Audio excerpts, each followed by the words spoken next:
بالوالدين إحسانا إما يبلغن عندك الكبر أحدهما أو كلاهما فلا تقل لهما أف ولا تنهرهما وقل لهما قولا كريما صدق الله العظيم. عن أبي هريرة رضي الله تعالى عنه قال قال رسول الله صلى الله عليه وسلم رغم أنفه قيل من يا رسول الله قال من أدرك والديه عند الكبر أو أحدهما ثم لم يدخل الجنة أو كما قال عليه الصلاة والسلام. ربي زدني علما ربي يسر ولا تعسر وتمم بالخير رب اشرح لي صدري ويسر لي أمري واحلل عقدة من لساني يفقه قولي. سبحانك لا علم لنا إلا ما علمتنا إنك أنت العليم الحكيم. وقال تعالى في شان حبيبه ومعشوقه مخبرا وآمرا إن الله وملائكته يصلون على النبي يا أيها الذين آمنوا صلوا عليه وسلموا تسليما. সকলেই মুহাব্বতের সহিত দুরূদ ইব্রাহিম পাঠ করেন।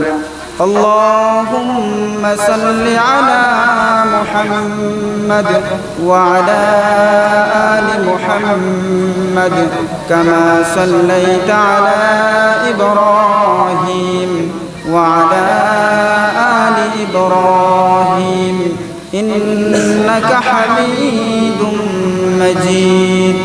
اللهم بارك على محمد وعلى آل محمد كما باركت على إبراهيم وعلى آل إبراهيم إنك حميد مجيد. অধ্যকার আজকের এই দিনী মাহফিলের মহামান্য সভাপতি আমার প্রিয় সহপাঠী হযরত মাওলানা ফয়সাল আহমদ সাহেব দামাত বরকাতুহুমুল আলিয়া, উপস্থিত মুরব্বিয়ানে আজম, তরুণ যুবক ভাইরা, স্নেহের ছোট ভাই, পর্দার আড়ালের অবস্থানদাতা সম্মানিত মা ও বোনেরা, সকলকে সালাম জানাই। আসসালামু আলাইকুম ওয়া রাহমাতুল্লাহি ওয়া বারাকাতুহু।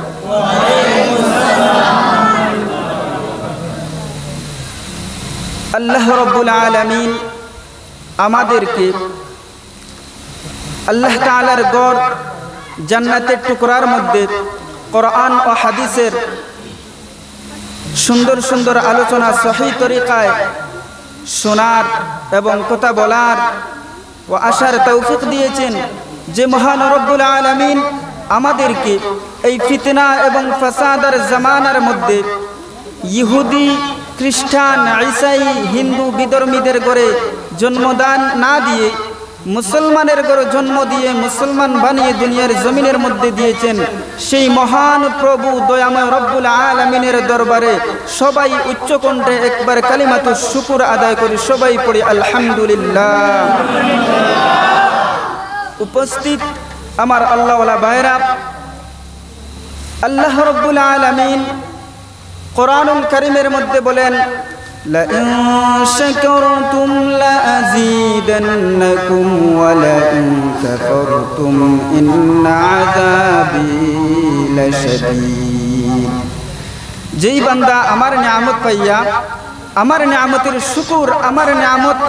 শুকুর আদায় করে, অর্থাৎ আমার নিয়ামতকে চিনে, আমার নিয়ামতকে বুঝে, আমার নিয়ামতের কদর করে, এই বান্দাকে আমি আরো বেশি বেশি করে নিয়ামতকে বাড়িয়ে দেই। বলুন সুবহানাল্লাহ। আর যেই বান্দা আল্লাহ তাআলার অসংখ্য অগণিত নিয়ামতকে পাওয়ার পরও নিয়ামতের শুকুর আদায় করে না, এই নিয়ামতকে কদর করে না, এই নিয়ামতকে বুঝে না, এই নিয়ামতকে চিনার চেষ্টাও করে না, ওই সকল লোকদের কাছ থেকে আমাদের প্রভু মহান রব্বুল আলামিন তার নিয়ামতকে ছিনিয়ে নেন এবং তাহাকে কঠিন আযাবের মধ্যে লিপ্ত করে রাখেন। আল্লাহ রব্বুল আলামিন বলেন, ইন্না আযাবি লাশাদীদ, আমি ওই সকল বান্দাদের জন্য কঠিন ভয়াবহ আযাব তৈরি করে রেখেছি। এই জন্য আমরা সব সময় আল্লাহ রব্বুল আলামিনের নিয়ামতের শুকরগুলোকে আদায় করতে হবে। আমার আল্লাহওয়ালা ভাইরা, দেখেন একটিবার নিজের দেহের দিকে তাকান। আল্লাহ রব্বুল আলামিন কতগুলো নিয়ামত আমাদের দেহের মধ্যে দিয়েছেন। আমাদেরকে এত সুন্দর চেহারার মধ্যে দুটি চোখ, একটি নাক, একটি মুখ, অর্থাৎ শরীরের অঙ্গ প্রত্যঙ্গ, এত নিয়ামত আল্লাহ রব্বুল আলামিন আমাদেরকে দিয়েছেন। দৈনিক যদি ওই নিয়ামতগুলোর শুকর আদায় করি, তারপর আমরা শুকর আদায় করতে করতে শেষ করতে পারবো না। সুবহানাল্লাহ। এত নিয়ামত আল্লাহ রব্বুল আলামিন দিয়েছেন। আবার ওই নিয়ামত সম্পর্কে আল্লাহ রব্বুল আলামিন কাল কিয়ামতের মাঠের মধ্যে আমাদেরকে জিজ্ঞাসা করবেন। যেমন আল্লাহ রব্বুল আলামিন সূরা তাকাসুরের শেষ অংশ দিয়ে আল্লাহ রব্বুল আলামিন জানাইয়া দিন, সুম্মা লাতুসআলুন্না ইয়াওমা ইযিন আনিন নাঈম, তোমাদেরকে আমি যেই সব নিয়ামত দিয়েছি কাল কিয়ামতের দিন হাসরের মাঠে ওই সব নিয়ামত সম্পর্কে তোমাদেরকে আমি জিজ্ঞাসা করব। অর্থাৎ আল্লাহ রব্বুল আলামিন আমাদেরকে প্রশ্ন করবেন, আমি তোমাকে ওই নিয়ামত দিয়েছি, ওই নিয়ামত দিয়েছি, এটা দিয়েছি, হেটা দিয়েছি, তুমি তা কতটুকু তার শুকর আদায় করেছো? আল্লাহ রব্বুল আলামিন আমাদেরকে যেই সব নিয়ামত দিয়েছেন, এই সব নিয়ামতের যাতে আমরা শুকর গুজার বান্দা বনতে পারি। সবাই পড়ুন, সবাই বলুন আল্লাহুম্মা আমিন। আমার আল্লাহওয়ালা ভাইরা, আমি আপনাদের সম্মুখে কোরআনুল কারীমের অসংখ্য আয়াত থেকে সূরা বনী ইসরাঈলের 23 নম্বর আয়াতটাকে তিলাওয়াত করেছি এবং নবী সাল্লাল্লাহু আলাইহি ওয়াসাল্লামের অসংখ্য হাদিস থেকে ছোট্ট একটি হাদিস তিলাওয়াত করেছি। আপনাদের কাছে আমি দোয়া চাই, আল্লাহ রাব্বুল আলামিন যেন এই আয়াত এবং হাদিস অনুযায়ী আমাদেরকে আপনাদের সম্মুখে সহি তরিকায় কিছু কথা বলার তৌফিক দান করেন এবং আমাকেও আপনাদেরকে আমল করার তৌফিক দান করেন। এই দোয়াটাই আপনাদের কাছে আমি চাই। আমার আল্লাহওয়ালা ভাইরা, সব থেকে বড় নিয়ামত হচ্ছে আমাদের মা আর বাবা। কথাটা কি ভুল? সব থেকে বড় নিয়ামত হচ্ছে আমাদের মা আর বাবা। এই পৃথিবীর মধ্যে, এই সৃষ্টি জগতের মধ্যে, দুনিয়ার জমিনের মধ্যে আমরা আল্লাহ তাআলার পরে যার কাছে সব থেকে বেশি ঋণী, তিনি হচ্ছেন আমাদের মা আর বাবা। ঠিক না? আমাদের মা আর বাবার কাছে আমরা সব থেকে ঋণী। এই মা আর বাবা আমাদেরকে দুনিয়ার জমিনের মধ্যে আনতে অনেক কষ্ট, অনেক যন্ত্রণা, অনেক যাতনা সহ্য করেছেন। এই মা আর বাবার ব্যাপারে আল্লাহ রাব্বুল আলামিন আমাদেরকে কোরআনুল কারীমের মধ্যে কি জানাইয়া দিয়েছেন? আল্লাহ রাব্বুল আলামিন সূরা বনী ইসরাঈলের মধ্যে বলেন, وَقَضَى رَبُّكَ أَلَّا تَعْبُدُوا إِلَّا إِيَّاهُ وَبِالْوَالِدَيْنِ إِحْسَانًا।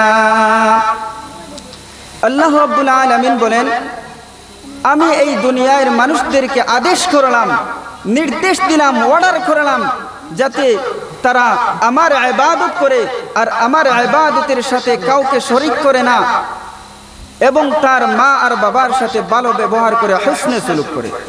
দেখেন, এই আয়াতের প্রথম অংশ দিয়ে আল্লাহ রাব্বুল আলামিন বলেন, তোমরা আমার ইবাদত করবে, এটা আমার অর্ডার, আমার আদেশ, এটা তোমরা আমার ইবাদত করবে, আমার সাথে কাউকে শরীক করবেন না।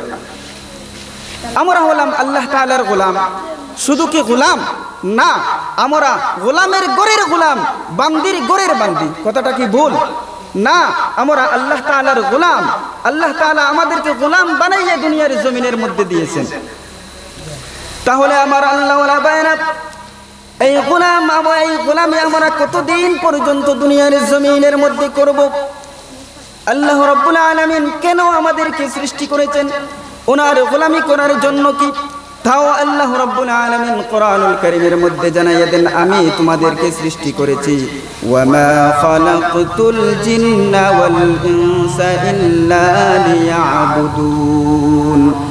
আল্লাহ রাব্বুল আলামিন বলেন, আমি দুনিয়ার জমিনের মধ্যে মানুষ জাতি এবং জিন জাতিকে সৃষ্টি করেছি তারা যেন আমার গোলামি করে। আমার গোলামি করার জন্য আমি আমার বান্দাদেরকে সৃষ্টি করেছি।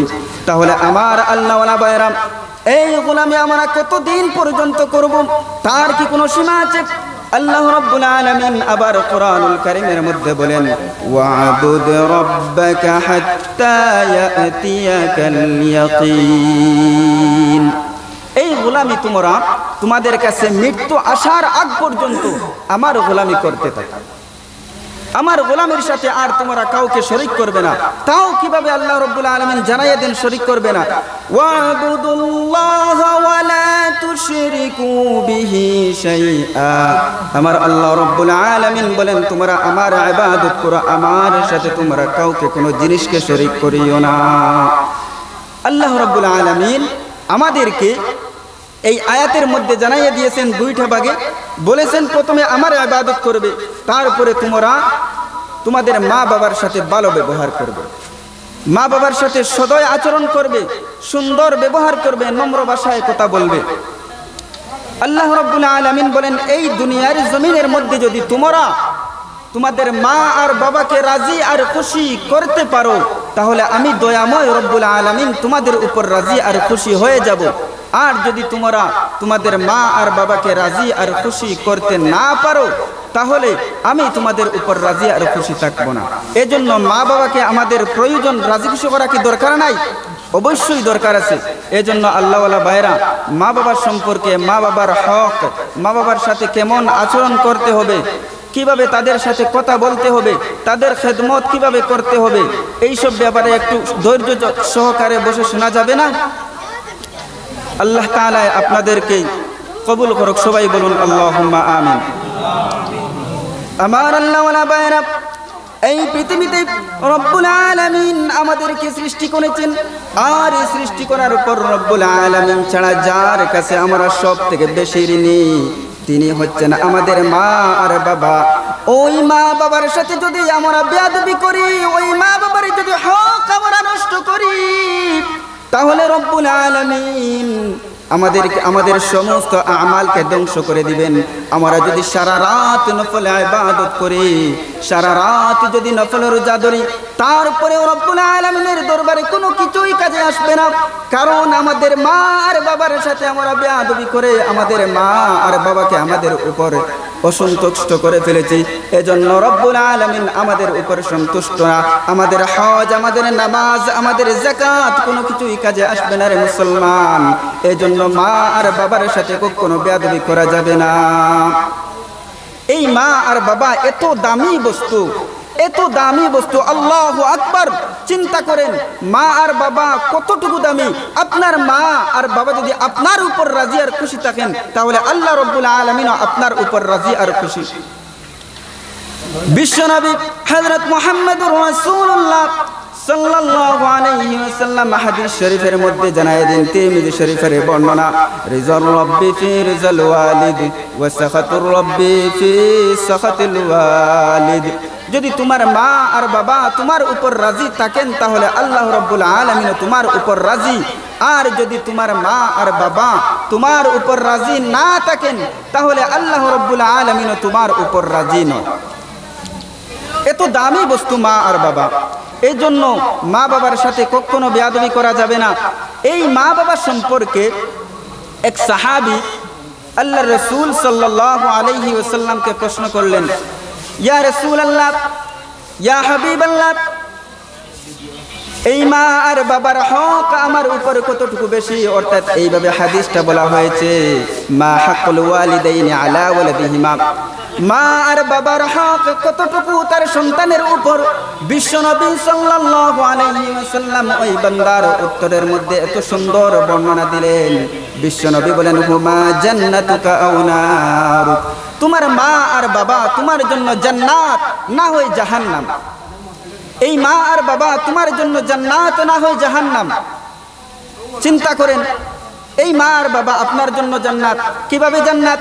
ও মুসলমান আল্লাহওয়ালা ভাইরা, আপনি যদি দুনিয়ার জমিনের মধ্যে আপনার মা আর বাবা জীবিত থাকা সত্ত্বেও যদি তাদের খেদমত করতে পারেন, তাদের কোন সময় কোন জিনিসের প্রয়োজন ওইটার দিকে যদি লক্ষ্য রাখতে পারেন, আপনার মা আর বাবার যদি আপনি সব সময় খেয়াল রাখেন, তাদের সাথে সুন্দর আচরণ করেন, তাহলে আপনার মা আর আপনার বাবা আপনার জন্য জান্নাত হয়ে দাঁড়াবেন।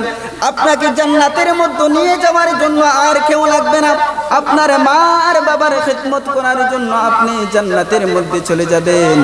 আর যদি আপনার মা আর বাবাকে আপনি রাজি আর খুশি করতে না পারেন, তাদের দুনিয়ার জমিনের মধ্যে কোন জিনিসের প্রয়োজন, কোন সময় তাদের খানার প্রয়োজন, কোন সময় তাদের খেদমতের প্রয়োজন, হাতে পায়ে মালিশ করার প্রয়োজন, ওইটার দিকে যদি মুসলমান আপনি লক্ষ্য না করেন, আপনি যদি লক্ষ্য না রাখেন, তাহলে আপনার মা আর বাবা আপনার জন্য জাহান্নাম হয়ে দাঁড়াবেন। এই মা আর বাবা এত বস্তু, মা আর বাবা এত দামি বস্তু রে মুসলমান, কিভাবে আমি আপনাদেরকে বুঝাবো?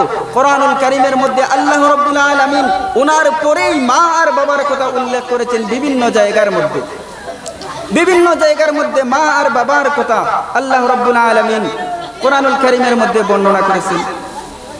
এক ব্যক্তি বিশ্বনবী হযরত মুহাম্মদুর রাসূলুল্লাহ সাল্লাল্লাহু আলাইহি ওয়াসাল্লামকে জিজ্ঞাসা করল, ইয়া রাসূলুল্লাহ, ইয়া হাবিবাল্লাহ, মা আর বাবার হক আমার উপর কতটুকু রয়েছে? বিশ্বনবী সাল্লাল্লাহু আলাইহি ওয়াসাল্লাম ওই ব্যক্তির উত্তরের মধ্যে বলেন, قال أمك قال ثم من قال أمك قال ثم من قال أمك قال ثم من قال أبوك। বিশ্বনবী সাল্লাল্লাহু আলাইহি ওয়াসাল্লাম ওই হাদিস শরীফের মধ্যে আপনার মার কথা 3টি বার বলেছেন আর আপনার বাবার কথা 1টি বার বলেছেন। আল্লাহু আকবার!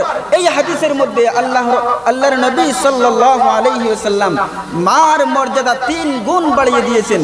কি জন্য মার মর্যাদা 3 গুণ বাড়িয়ে দিয়েছেন? স্বয়ং আল্লাহ রাব্বুল আলামিন কোরআনুল কারীমের মধ্যে এর তাফসীর করছেন। কিভাবে দেখেন আমার আল্লাহ ওয়ালা ভাইরা, আল্লাহ রাব্বুল আলামিন কোরআনুল কারীমের মধ্যে বলেন, ওয়াসাইনাল ইনসানা বিওয়ালিদাইহি ইহসানা হামালাতুহু উম্মুহু কুরহান ওয়াহনান আলা ওয়াহনিন ওয়াফিসালুহু ফি আমাইন। আল্লাহ রাব্বুল আলামিন কোরআনুল কারীমের মধ্যে মার কথা 3টি বার উল্লেখ করেছেন। হাদিস শরীফের মধ্যে নবী সাল্লাল্লাহু আলাইহি ওয়াসাল্লাম মার কথা 3টি বার উল্লেখ করেছেন। এর তাফসীর আল্লাহ রাব্বুল আলামিন কোরআনুল কারীমের মধ্যে বলেন, ওয়াসাইনাল ইনসানা বিওয়ালিদাইহি ইহসানা। আল্লাহ রাব্বুল আলামিন বলেন, হে দুনিয়ার মানুষেরা, আমি তোমাদেরকে আদেশ করলাম তোমরা যেন তোমাদের মা আর বাবার সাথে সুন্দর ব্যবহার করো। তোমরা মার সাথে সুন্দর ব্যবহার করো, কারণ ওই মা তোমাকে গর্ভধারণ করেছেন, অতি কষ্ট সহ্য করে তোমার মা তোমাকে ডেলিভারি করেছেন। আবার তোমার মা তোমাকে 2 বৎসর পর্যন্ত ওনার বুকের দুধ পান করাইয়াছেন।